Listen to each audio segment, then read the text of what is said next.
gender pay gap is a number that represents the difference between what a man makes for an hour of work on average and what a woman makes. And for every dollar that a man makes on average, a woman only gets 78 cents. Once you graduate from college, you take a guy and a young woman, they have the same major. The woman might have even gotten better grades than the guy, which is often the case. So the woman could, maybe be making 90 cents for the dollar that the guy's making. But there they are, college degrees, similar jobs. That is the lowest that the gap between what they earn is ever going to be. Every year that they're in the workforce, the gap gets wider and wider. So even a year later, it's about 82 cents.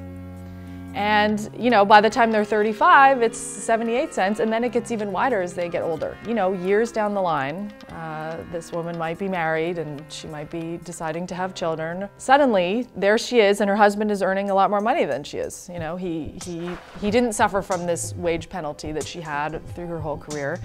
And so then they have to make a decision about, well, we're going to have kids. Who's going to stay home? Who's going to cut back? Who's going to do this? Who's going to do that? Women sometimes get pushed into doing that because they're earning less money in the house. And once you do that, once you quit or take time out or drop out, it's really hard to ever recover. The fact is that a lot of employers, they wouldn't want to admit it, but they do look at men and women differently.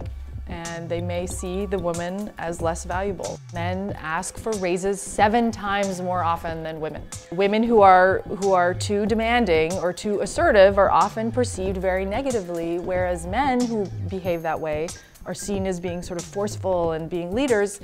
So women are in this really awkward position where they need to sort of ask for what they deserve, and they want to be heard, and they want to get credit for their ideas, but they have to do all this in a way that doesn't make it seem like they're being too aggressive or that they're trying to hog all the attention, because people do perceive them differently. Even women bosses have been found to perceive female employees a little more harshly than men. A lot of advice that's given to women is that they should, demand what they're worth at the beginning when they're negotiating for a job, but that they should also keep asking for raises. Women need to kind of continue to go back and ask for more and say, this is what I accomplished.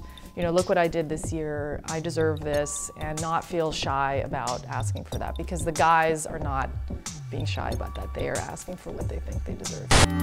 Hi, click down there to like and subscribe. I do it myself, but I'm a